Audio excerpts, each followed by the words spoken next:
At a little after 7 a.m., Yogi is ready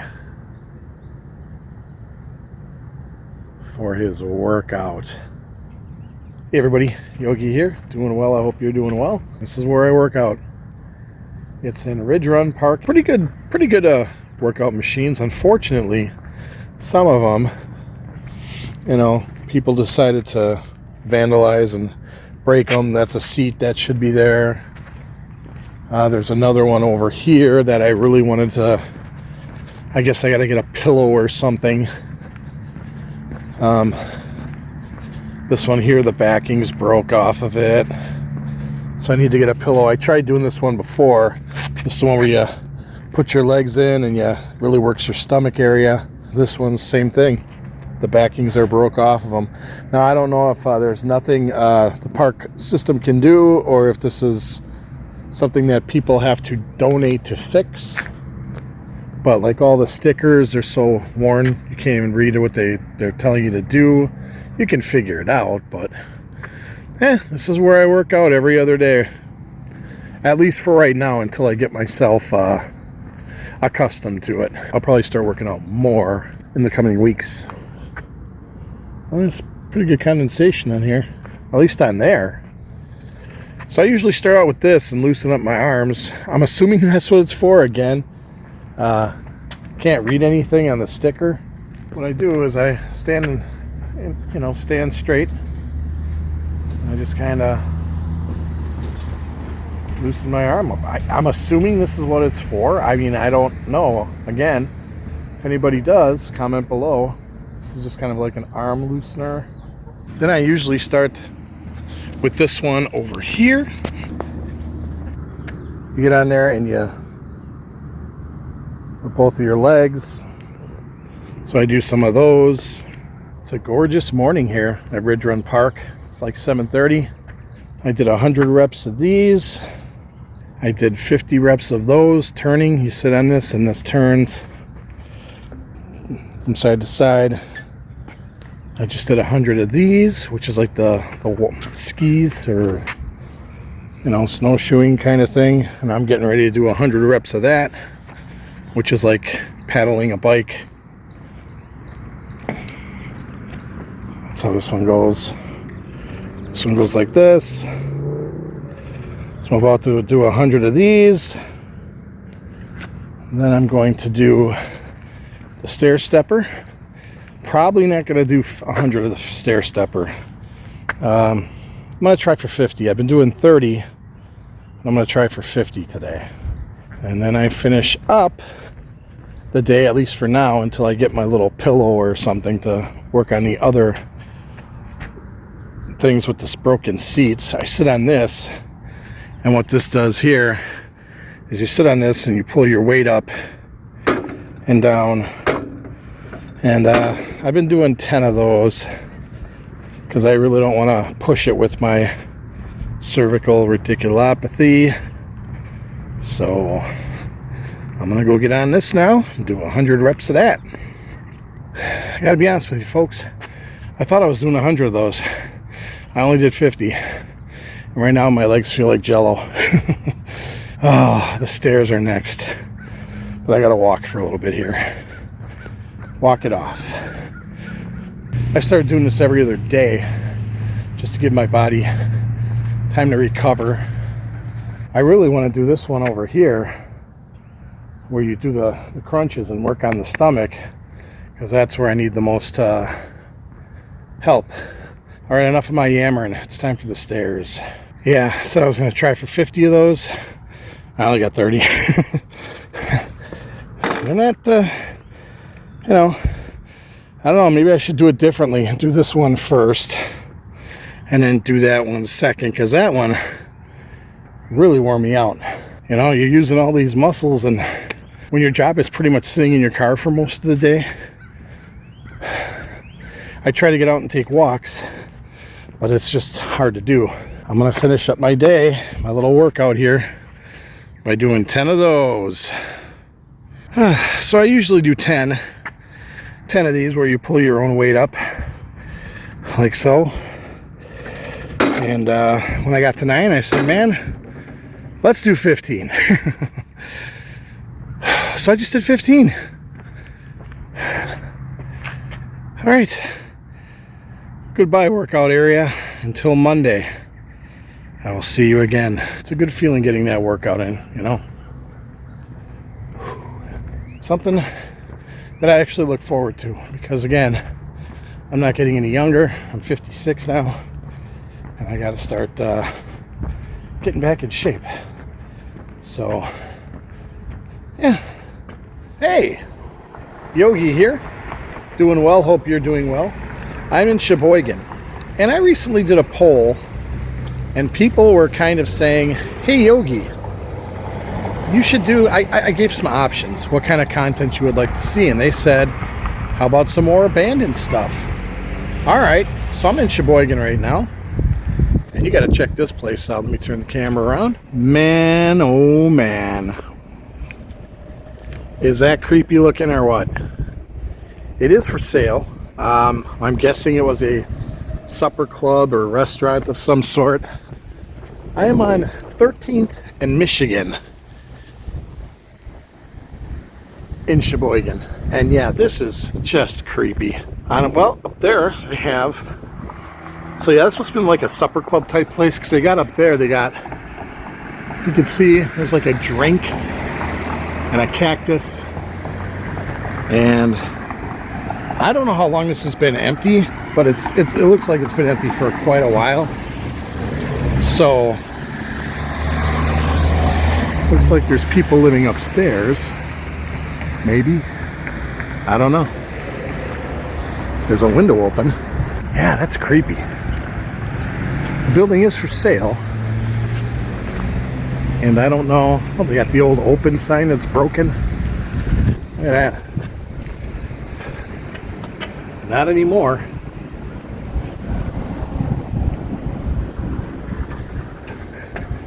Got a little stained glass on the doors there. Yeah, I don't know if somebody lives up there or not. There is a window open, but there's no shade.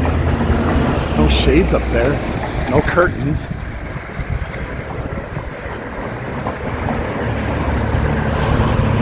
Again, it's for sale, but it's going to need some work. There was a garage here at one point. Don't know if that still is a garage. But I'm Ubering up here. And I thought, wow, what a creepy place. It's almost got that haunted attraction vibe to it, doesn't it? I mean, if somebody's interested in starting a haunted attraction, good luck with the city. But I'm just saying, it would make a cool haunted attraction in my opinion. But the problem is location. Well, actually, it's in a really good location, but parking is non-existent. Well, except on the city street. So that's it right there. Yeah, I don't know. Comment below if you're in Sheboygan and you watch this and you know exactly what this building was at one point.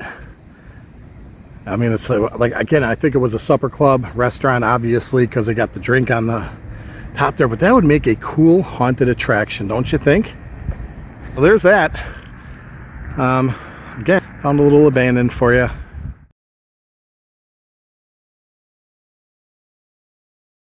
So this parking lot here in West Bend never used to be full. It only had like 2 or 3 cars, because when it was actually open for business, Big Lots was never busy.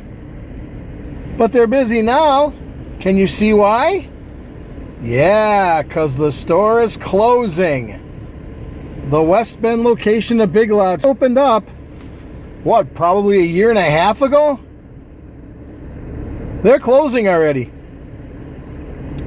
So yeah, now the parking lot's full, when it never was while they were open for business. And they're only giving up to 20% off right now, so it's not even worth going in there. But there'll be nothing left when it goes to like 50%. The Fond du Lac location of Big Lots is also closing. So Big Lots must be having some issues. They were supposed to be opening a store in the Grafton, Wisconsin area, where there actually was a Big Lots before that. And they pulled out of that too. So Big Lots must be in trouble, I'm guessing. So yeah, another update for West Bend. Big Lots in West Bend. See ya. Here's another sign of the times. This is the Barton House in Barton, Wisconsin, on the outskirts of West Bend, northern side of West Bend. This place wasn't open very long. I don't know, a couple years maybe. But there's been issues with keeping somebody, a tenant in this particular establishment as well. I don't know why, but I know why this place didn't succeed. I saw an article in the Washington County Insider, Judy Steffes, hat tip to her. Apparently they couldn't keep staff. All these jobs that are available, but yet I don't know. People don't want to work. I don't know. Comment below if you're a business owner and you're having a hard time keeping employees working. It seems to be a thing. For a second, we were booming here in West Bend. All these places were opening up, and now all of a sudden Hankerson's is gone, Big Lots is leaving, Barton House is closed, and KFC, Topper's left. It's a little bit concerning, but there's another place that's no longer in operation again, the Barton House in Barton/West Bend, Wisconsin. Here's downtown Barton. Hair of the Dog. That used to be called Moonlighting for a very long time. Then it was called, what was that? A Mexican restaurant for about 2 months or something, and then they closed. Now it's called Hair of the Dog, so best of luck to Hair of the Dog, and here we are coming up on the Barton House again. There's the roller mill right there. That's a pretty cool building. There's the dam, Barton Dam. Sandy's Barton Cafe. Still hanging on. Still pretty busy. They got kind of weird hours though. I am in Hartford, Wisconsin now, and this is Mr. D Car Wash. Looks like your typical unassuming car wash. However, on July 31st of this year, 2024, a mere, 6 days ago, an unbelievable series of events occurred around 10:30 a.m. as a vehicle reportedly crossed a busy Highway 60, which is right there, Highway 60, and ended up in the river across the street. The interesting part of the story is the car came from the opposite side of the street, which is this street here, where we are now, did not hit anything crossing the 4 lanes of traffic, jumped the curb, went down the embankment and into the river.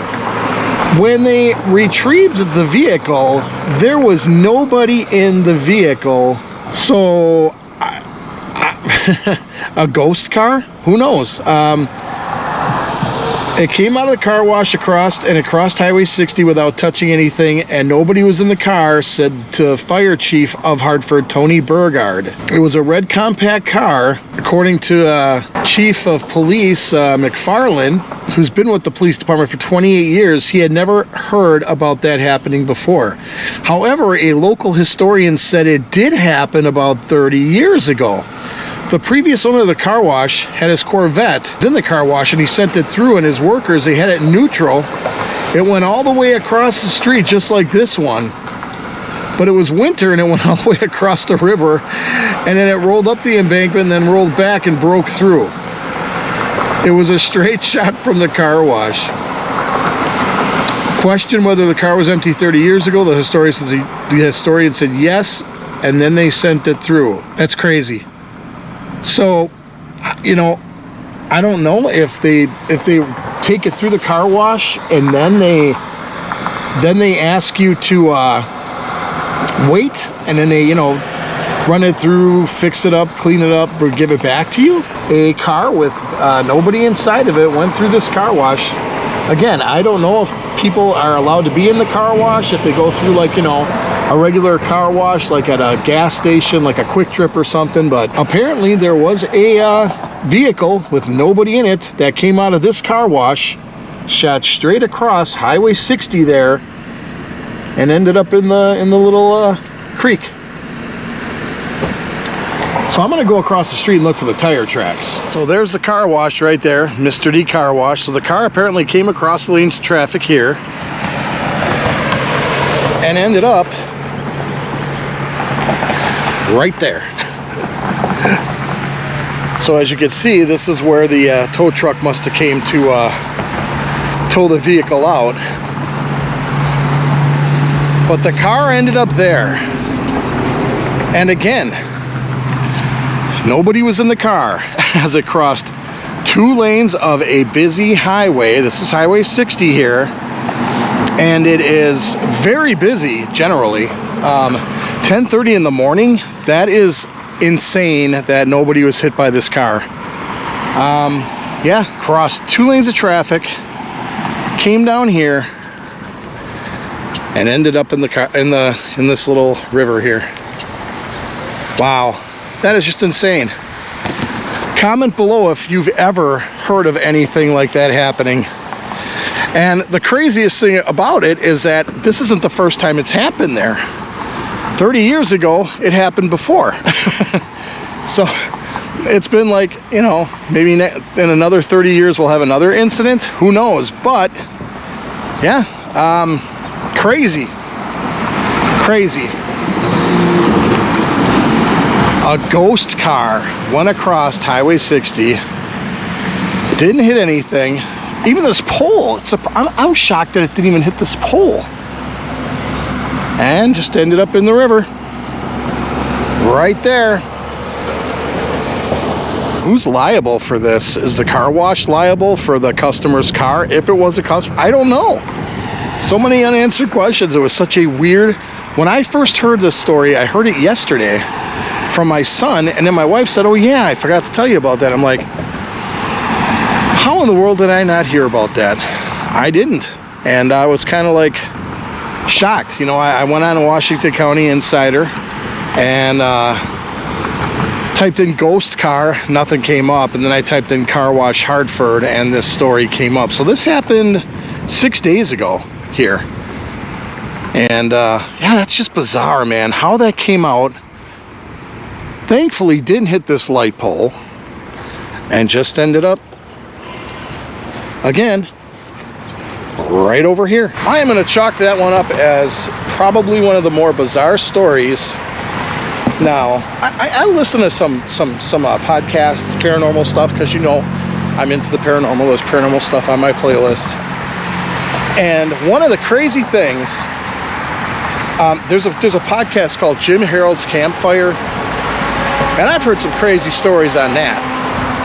But I have never, ever heard of something like this.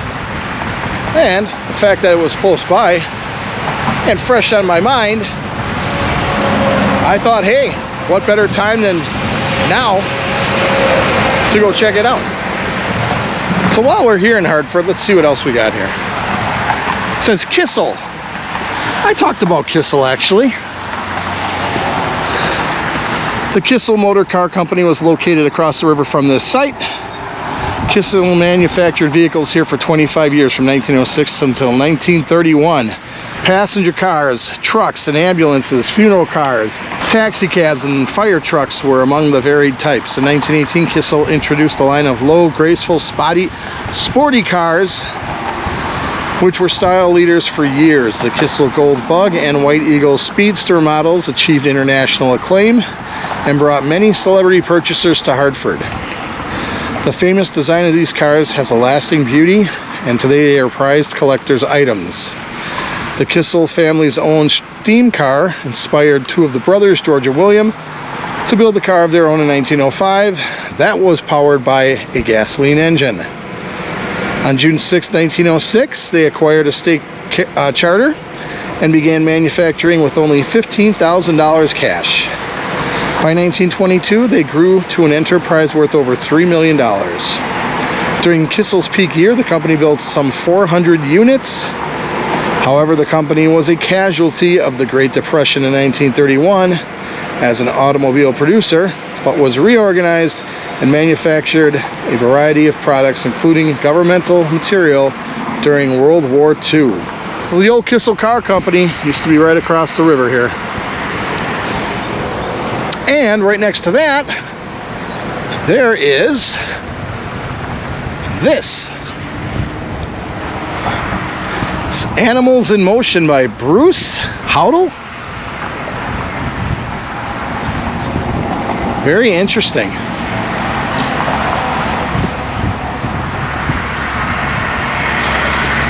Lots of cows, dog, horses. I don't know if there's anything on the back end of it, to be honest. Nope. What a crazy episode, huh? That's going to do it for this episode of Road Trips with Yogi. Please like, share, subscribe, and comment because they are all free to do. However, if you'd like to support this channel monetarily and keep these adventures coming along, please go to www.patreon.com/Road Trips with Yogi and consider getting a membership there. Or you're a subscriber on this channel, you can become a member for as little as $2.99 a month. And being on both platforms, both Patreon and being a member on YouTube, you will get special content, bonus content, live streams, contests, giveaways, and more.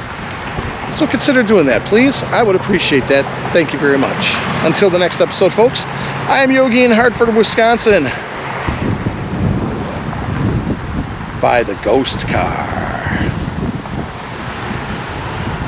I'm out of here.